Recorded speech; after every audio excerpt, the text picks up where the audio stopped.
Hello viewers, welcome to our lecture series on marketing management, and today we are going to extend our discussion on the very pertinent topic of promotion mix. This is going to be part 6 of our lectures on promotion mix, and as I have been telling you about what exactly is the role of this significant component of marketing mix, and promotion mix, because of its own relevance and significance, no marketer can afford to ignore it, and that is why we are talking about promotion mix in this detail. And I'll be telling you about the marketing communication in the era of modern marketing. What exactly is the expectation of 21st century marketing from marketing communication? And when we talk about marketing communication, we actually talk about promotion mix, because it's all about communicating about your product, your services, your ideas, and then we shall be talking about making marketing communication workable, more efficient and effective, and what are the steps involved in developing effective communication. That is something which I am going to present before you in today's lecture of mine. So I'll be telling you about what are the significant steps, step by step, the procedure for developing effective communication. So this is going to be our agenda of today's discussion, and with this as an agenda for our today's discussion, let me tell you what exactly is the expectation of modern marketing from promotion mix. Modern marketing actually expects for more than developing a good product, pricing it attractively and making it accessible to target customers, because that is something which is already being taken care by the three other P's like product, price and place. Because product, the component product actually takes care of how to develop a good product, how to plan your offering, how to decide your bundle of utilities, how to bundle your utilities which you are going to offer in terms of your products or services, or we can say that we are going to decide our offerings.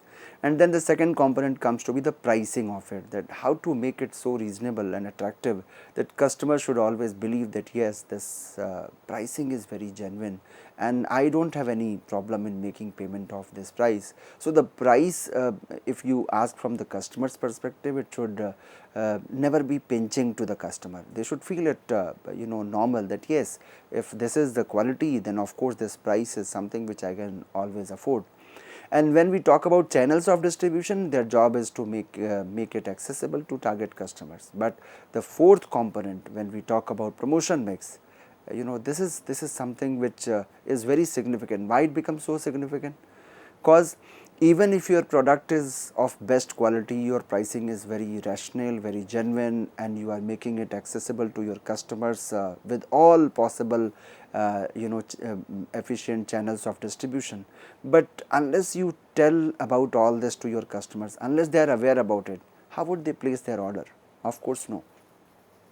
So communicating to them is the most significant task, and if you somehow fail at this juncture, your entire exercise of product, price and place is going to be a futile one.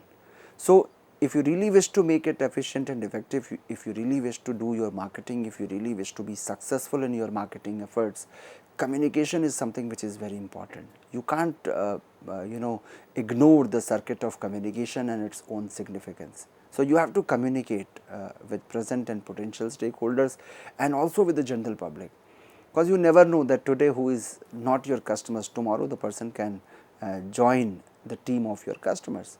So it is, this communication is targeted not only for the present customers, but also for potential customers, for potential stakeholders, and of course the general public, because the general public is also becoming aware of your product, your pricing, your services, the availability of your products, and accordingly they would start buying your product.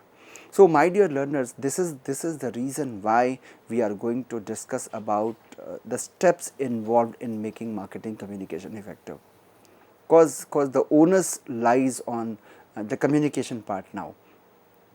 I am not here to discount the significance of product, price or place, those strategies, but yes, of course this strategy of communication is something, if you somehow fail here, your all other strategies, your all other competencies, they are not going to give you the desired benefit. You will not be able to achieve your desired goal unless you communicate about what you are, what you are offering, for what you are known for, what is your strategy for channels of distribution, and many other things. So, it is the communication with which you are going to occupy a place in the mind and heart of your customers. So, you have to communicate that what you are, and somehow if there is some confusion in the minds of the customers, then you can eliminate that. You can make a discussion with them on that particular part, and avoid these kind of limitations. You can eliminate those inhibitions and doubts which are actually coming in the minds of your customers or potential customers, or also in the general public who are actually somehow challenging your product on public forums, on blogs, or at any other place wherever they are interacting with you as a company. So this is the reason why we are going to discuss about the steps involved in making your entire promotion activity, your entire communication activity to be an efficient and effective one. But before we proceed for those steps, let me tell you about an ideal ad campaign. What should an ideal ad campaign comprise of? And having said ideal ad campaign, I am actually talking about the communication via that. What should an ideal communication template comprise of when you are going to make establish a communication with your customers, with your potential customers. So, the first one is the right consumer is exposed to the message at the right time and place. Whatever message you are willing to convey, it should always go to the relevant person. It should always go to the relevant target at relevant time and place. Suppose if you are going to do a marketing of an industrial product, what is the point of giving that advertisement to the retail customers? When your product is something which is actually being demanded by the industrial people, by the industries, what is the point of placing that ad before the general public, before everyone? Because in that way you will be actually wasting your energy, resources and time. So, the right consumer must be exposed to the message of yours at right time and place. Even if your platform is okay, that at right platform you are communicating, but the timing and place, timing is not appropriate, either you are early or you are late, then also your ad campaign, your communication cannot be titled as an ideal ad campaign.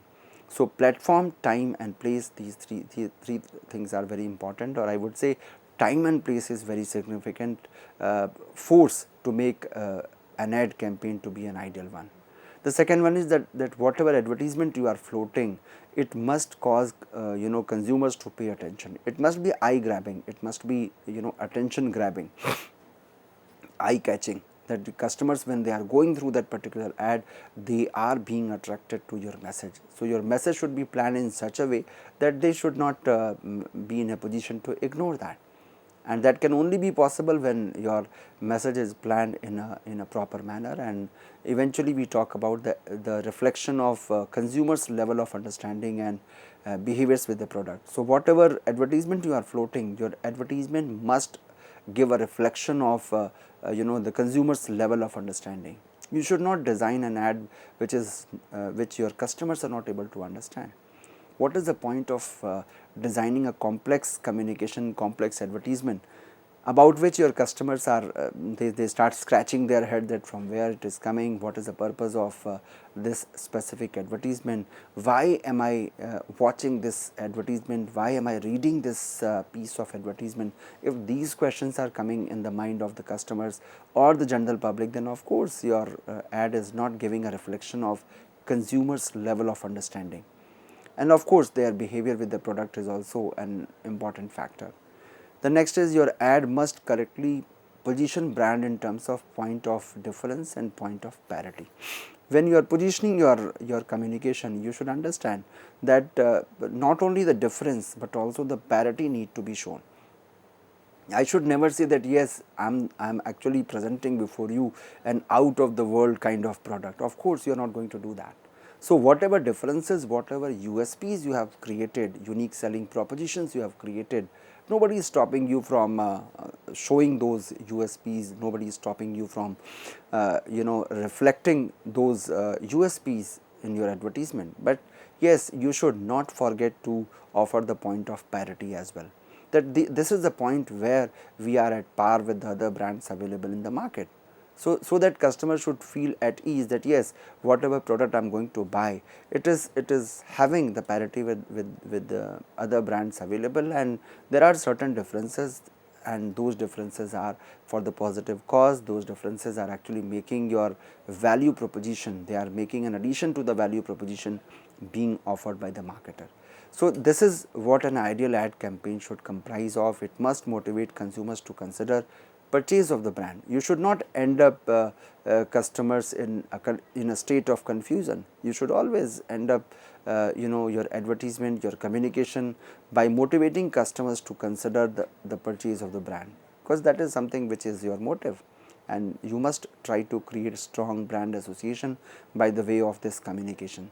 So, my dear learners, whenever an advertisement is coming, no matter what media you are resorting, what vehicle you are adopting for, you should understand that whatever ad campaign you are floating, be it print media, be it visual, be it online, or be it any other mode of communication, either you are being present on social media, then too you should ensure that you must try to develop a positive attitude about your brand for which you are floating an advertisement.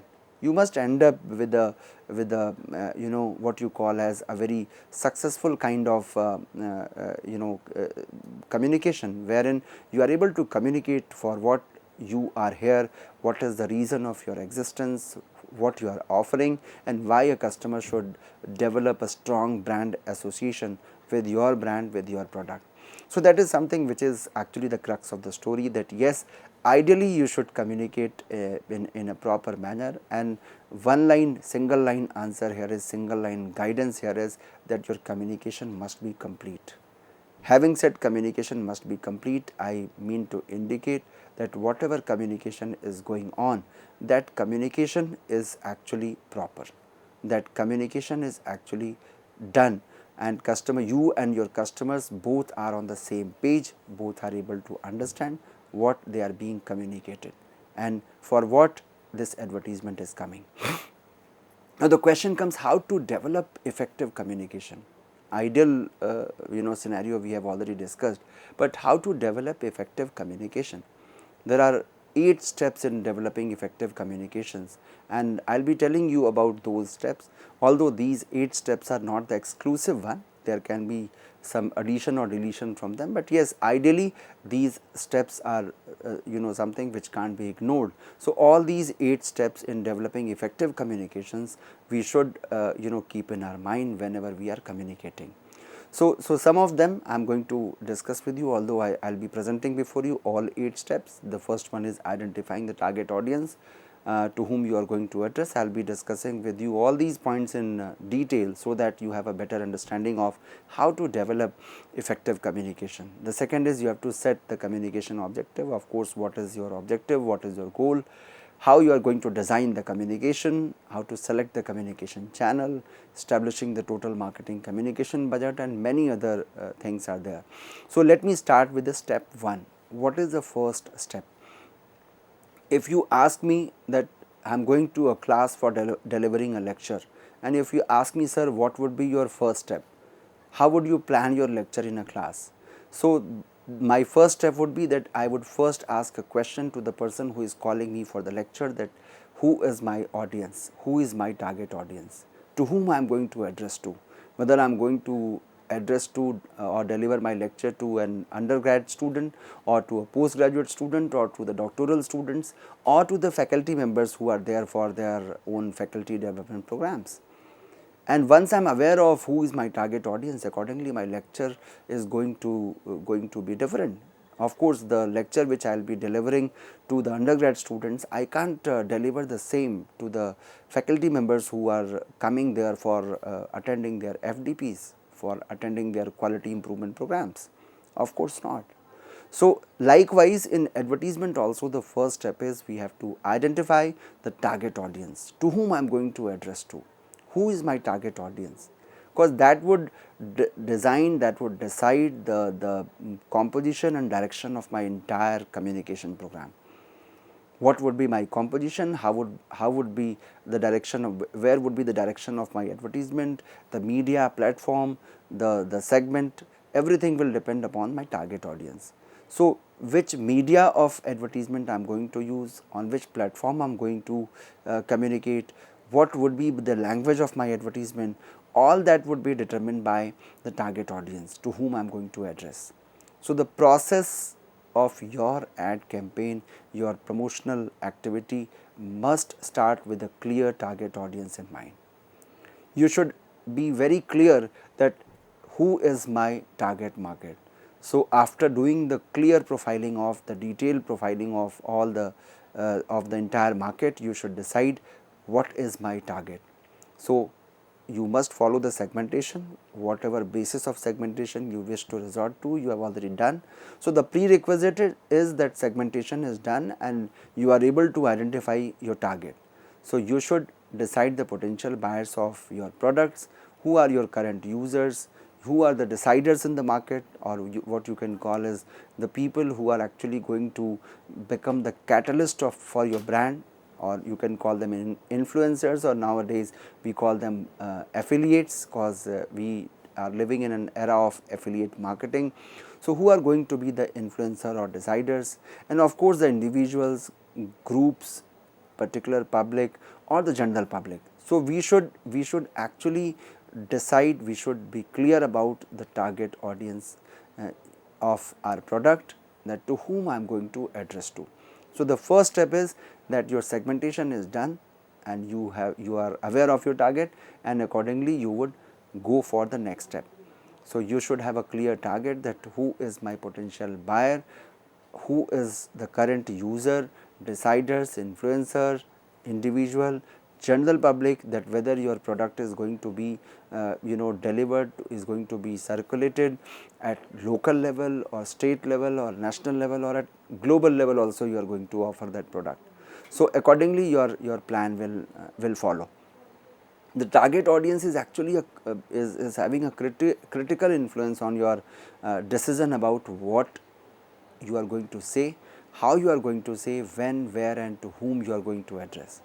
So, if you ask me that whatever question marks are coming in front of you, that to whom I have to address, how I am going to address, when I would float my advertisement, where I should do that, what should be the what should be the platform where I should float my advertisement, and to whom, of course, the audience who is going to listen to our communication. So, all these questions are to be answered at step 1 only, and that is why this step is very significant. If you fail at this step, then of course, your advertisement is not going to be an effective or efficient one, because after floating the advertisements, at times marketers are finding this situation, they are facing this situation, that they are not finding their advertisement to be effective, or you can say that when they go for evaluating the impact of advertising, they find that there is not much difference because of this advertisement. And many a times the real reason for that is that you have not followed the requisite steps, you were not aware of your target audience when you decided about what to say, how to say, when to say, where to say, and to whom to address. So, to whom to address, if you are clear, rest of the questions will automatically be answered, that what to say, how to say, when to say, where to say, because when I know that to whom I am going to address, rest of the things I would take care of. So, my dear learners, the step 1 is you have to decide, you have to identify your target audience, and for that the prerequisite is that segmentation, market segmentation need to be done in a planned manner, so that you can identify your target. Now, once your target is clear, you have answered all those questions which we had recently, which we have discussed just now. The second step is that we have to now decide what is my communication goal.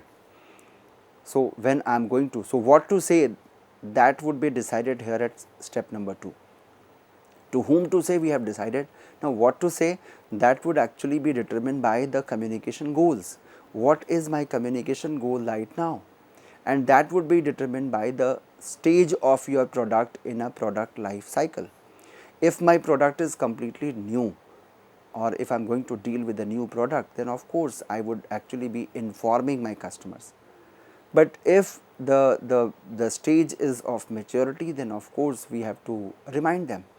The advertisement will be reminder oriented. Or if I am at the growth stage, the strategy would be, the communication goal will be to persuade the customers. You have to pursue, you have to motivate them to buy your brand. So, you have to first establish the need for the category, and having said establishing need for category means it is necessary for removing or satisfying a perceived discrepancy between a current motivational state and a desired motivational state. All the customers, or I would say market, is having a current motivational state for your product or for your brand. But whether that motivational state is efficient enough to lead us to a desired motivational state for our brand, if it is so, then there is no need of communicating. But there is always a deviation, there is always a difference between the current motivational state of the market and the desired motivational state of the market. So, we have to actually let them travel from the current motivational state to the desired motivational state. So, we have to somehow increase their motivational level, we have to enhance their level of motivation for buying our product, or you can say we have to enhance their motivational level towards our brand or towards our product. So, if, as I told you, if your product is new to the world product, then for instance, suppose if you are going to deal with an electric car, which is a new product to your market in which you are going to communicate, you will always begin with the communication objective of establishing category need. That in that advertisement you would say that the future belongs to this product, and since it is new to the world product, you have to first establish the category need, that why you need this kind of product and what is the need of having this specific kind of product. Then comes, you have to build your brand awareness. You have to foster the consumer's ability to recognize or recall the brand in sufficient detail to make a purchase. You are actually motivating, you are actually building brand awareness, that amid this this category, this product category, we are the brand available. We are also a brand available for catering to your requirement, for offering this kind of product in the market. And once the brand awareness is there, the next step is you can think of building a brand attitude. People ask me, sir, how do you define attitude? So, my dear learners, attitude is the way we react to a particular statement or to a particular situation. Suppose if an advertisement is coming in front of you, your attitude is actually what the way you are reacting to that advertisement. If you are finding it suitable, if you are going positive, then of course your attitude is regarded as a positive attitude for the brand. But suppose if you don't take interest into that advertisement, or you feel that this product is not at par with the existing brand which I am using, or since it is a new to the world product, in that situation you may find that I don't need this kind of product. So, there also the negative, the attitude is going to be negative. So, we have to actually build brand attitude. Some people think that this brand attitude is a ready-made kind of thing and you will always find it in the market. No, you have to actually build the brand attitude. So, you have to help consumers in evaluating the brand's perceived ability to meet a currently relevant need. You have to help them that you please evaluate it, make it quantifiable, make it logical, that there is a quantified logic to this specific brand, and you help them in evaluating that these are the parameters, on this you evaluate that what about the safety, what about the features, quality, after sales services. You can give number of parameters to give a justification, to give a quantified logic to your particular brand for which you are targeting your communication, for which you are going to communicate to the general public, to the audience or to the target market. So, you need to help them in evaluating and let them decide their attitude. You should not impose your positive, so-called positive attitude towards the customer. You just tell them that these are the details about our brand, and their attitude will automatically become positive if they are able to find a quantified logic to whatever claims you are making. So, relevant brand needs may be negatively oriented. As I told you that there can be a negative orientation and there can be a positive orientation. If we talk about problem removal, a product which is targeting its own advertisement by the way of problem solving situation, that yes, we are going to remove this problem, or we are helping you in avoiding this problem, or we are going to cater to the state of incomplete satisfaction or normal depletion. If we are doing all this, then of course it is called negatively oriented positioning, wherein the relevant brand needs are negatively oriented. It can be positively oriented also, like you are actually having sensory gratification, you are having intellectual stimulation or social approval of a particular product. That can also be done, and both are correct here. You can decide the way you have to position yourself, the way we have to put forward our statement, the way we have to position our brand or the product, that whether you want to be positioned as a brand which is going to be a problem solver to the customers, or you are going to emerge as a brand which is having an intellectual stimulation, or you are finding social approval because of your social orientation, because of your own qualities, features which you are going to offer. So, I can give you an example for this. Household cleaning products, suppose if you are doing a marketing of household cleaning products, they often use a situation of problem solution, that there is a problem we have to solve. I have been telling you about this idea when we were discussing about the planning of the first P of marketing, that is product. But the same negative orientation cannot work for the products like food products, because there you have to use sensory oriented ads emphasizing appetite appeal. So, we have to influence brand purchase intention, moving consumers to decide to purchase the brand or take purchase related actions.